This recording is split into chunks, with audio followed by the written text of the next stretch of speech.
नमस्कार प्रणाम साथियों। आज की हम अपने इस वीडियो में चर्चा करेंगे वक्फ कानून पर अंतरिम आदेश क्या है। आइए हम डिटेल में जानते हैं अपने इस वीडियो में। तो दोस्तों वीडियो में बने रहें और हमारे टुडे न्यूज चैनल को लाइक शेयर और सब्सक्राइब करना ना भूलें, जिससे आप लोगों तक अहम जानकारी सबसे पहले हमारे न्यूज चैनल के माध्यम से आप लोगों तक मिलती रहे। तो आइए हम अपने इस वीडियो को स्टार्ट करते हैं बिना किसी देरी के। सुप्रीम कोर्ट वक्फ कानून की संवैधानिक वैधता को चुनौती देने वाली याचिकाओं पर आज पूरे दिन सुनवाई करेगा। सुप्रीम कोर्ट तय करेगा कि इस कानून को लेकर अंतरिम आदेश की जरूरत है या नहीं। सुप्रीम कोर्ट ने वक्फ कानून संशोधन 2025 की वैधता को चुनौती देने वाली याचिकाओं पर अंतरिम राहत पर विचार करने के मसले पर शुक्रवार को अहम सुनवाई करने वाला है। CJIB आर गवई और जस्टिस अगस्टीन जॉर्ज मसीहा की पीठ ने गुरुवार को अगली तारीख मुकर्रर करते हुए यह भी स्पष्ट कर दिया है कि वो 1995 के वक्फ कानून के प्रावधानों को स्थगित करने की किसी भी याचिका पर उस दिन विचार नहीं करेंगे। पीठ ने यह भी कहा कि अदालत अधिनियम के प्रावधानों को स्थगित करने वाले अंतरिम आदेश के पक्ष और विपक्ष में पूरे दिन दलीलें सुनेगी। कानून की वैधता को चुनौती देने वाली याचिकाकर्ताओं के अधिवक्ता वरिष्ठ अधिवक्ता कपिल सिब्बल और केंद्र का प्रतिनिधित्व करने वाले सॉलिसिटर जनरल तुषार मेहता अदालत को अगले सप्ताह सुनवाई करने का सुझाव दिया। दोनों वरिष्ठ अधिवक्ताओं ने कहा कि सुनवाई अगले सप्ताह 20 मई के लिए तय की जा सकती है। इसके बाद पीठ ने सिब्बल और मेहता से कहा कि वो 19 मई तक अपने अपने लिखित नोट अदालत के समक्ष दाखिल कर दें।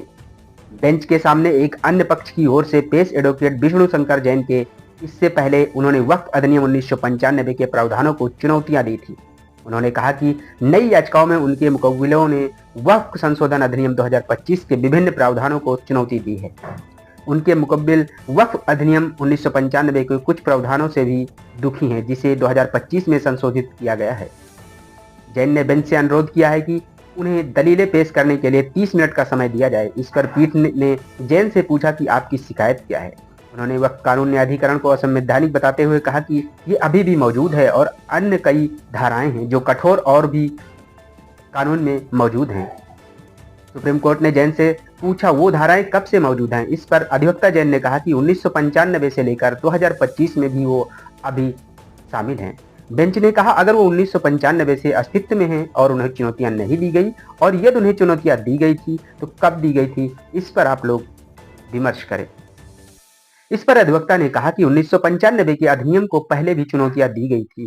शीर्ष अदालत ने उन्हें उच्च न्यायालय में जाने को कहा था। इन दलीलों के साथ उन्होंने कहा हमने 140 याचिकाएं दायर की हैं जो विभिन्न उच्च न्यायालयों में लंबित हैं और अब हमने वर्तमान रिट याचिका दायर की है जो एक नया मामला सामने आया है। इसके बाद पीठ ने पूछा कि न्यायालय 2025 में 1995 के अधिनियम को चुनौती देने की अनुमति कैसे दे सकता है। जब न्यायालय 20 मई को मामले पर सुनवाई करेगा तो वो 1995 के पहले के वक्फ कानून के प्रावधानों पर रोक लगाने की किसी भी याचिका पर विचार नहीं करेगा। साथ ही साथ पीठ ने कहा हम यह स्पष्ट भी कर रहे हैं कि 1995 के अधिनियम के किसी भी प्रावधान पर रोक लगाने के किसी भी अनुरोध पर विचार नहीं करेंगे, सिर्फ इसलिए कि कोई 2025 के संशोधन को चुनौती देने की कोशिश कर रहा है और कोई बस 1995 के अधिनियम को चुनौती देना चाहता है, इसकी अनुमति नहीं दी जाएगी। इसके बाद मेहता ने कहा कि श्री जैन कहना चाहते हैं कि वो लंबे समय से उस स्थगन का इंतजार कर रहे हैं, लेकिन इस अदालत ने उनके मुकव्विलों को उच्च न्यायालय जाने का निर्देश दिया है और 1995 के अधिनियम के संबंध में प्रार्थना पर कभी विचार नहीं किया। वकीलों की दलीलें सुनने के बाद पीठ ने उनसे कहा कि वो तैयार होकर आएं और अपने दलीलों का समेकित नोट प्रस्तुत करें ताकि ये सुनिश्चित हो सके कि मामले की सुनवाई 20 मई को स्थगित न हो। गौरतलब है कि इस मामले में इससे पहले तत्कालीन CJI संजीव खन्ना जो 13 मई 2025 को सेवानिवृत्त हो गए हैं और न्यायमूर्ति संजय कुमार तथा न्यायमूर्ति KV विश्वनाथ की पीठ ने विचार किया था। शीर्ष अदालत ने केंद्र के सरकार के आश्वासन के बाद 17 अप्रैल को हाल में ही किए गए वक्फ कानून वर्ष 2025 के इस संशोधन कानून में बदलावों पर रोक लगाने से इनकार कर दिया था।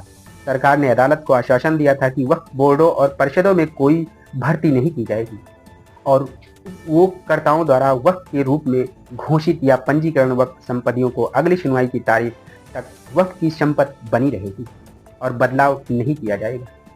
केंद्रीय अल्पसंख्यक मामलों के मंत्रालय ने संबोधित वक्फ। आइए हम एक बार अपने इस वीडियो में चर्चा करेंगे केंद्रीय अल्पसंख्यक मामलों के मंत्रालय ने संशोधन वक्फ पर क्या अधिनियम जारी किया है। अधिनियम 2025 का बचाव करते हुए 25 अप्रैल को एक प्रारंभिक हलफनामा दायर किया। हलफनामे में केंद्र ने इस संबंध में संसद में पारित कानून पर अदालत द्वारा किसी भी तरह की रोक का विरोध किया था। तत्कालीन मुख्य न्यायाधीश खन्ना की पीठ ने कहा था कि वक्फ मामले में केवल 5 याचिकाओं को ही मुख्य याचिकाएं माना जाएगा और अन्य रिट याचिकाओं को हस्तक्षेप आवेदन माना जाएगा। गौरतलब है कि वक्फ अधिनियम के खिलाफ शीर्ष अदालत में अब तक 100 से अधिक याचिकाएं दायर की जा चुकी हैं। तो दोस्तों, ये था हमारा टुडे न्यूज चैनल के माध्यम से कुछ अहम जानकारी जो आप लोगों तक साझा किया गया। जो आज का ये वीडियो हमारा वक्फ कानून पर अंतरिम आदेश देगा सुप्रीम कोर्ट, उसके बारे में आप लोगों तक ये अहम जानकारी हमारे चैनल के माध्यम से दी गई।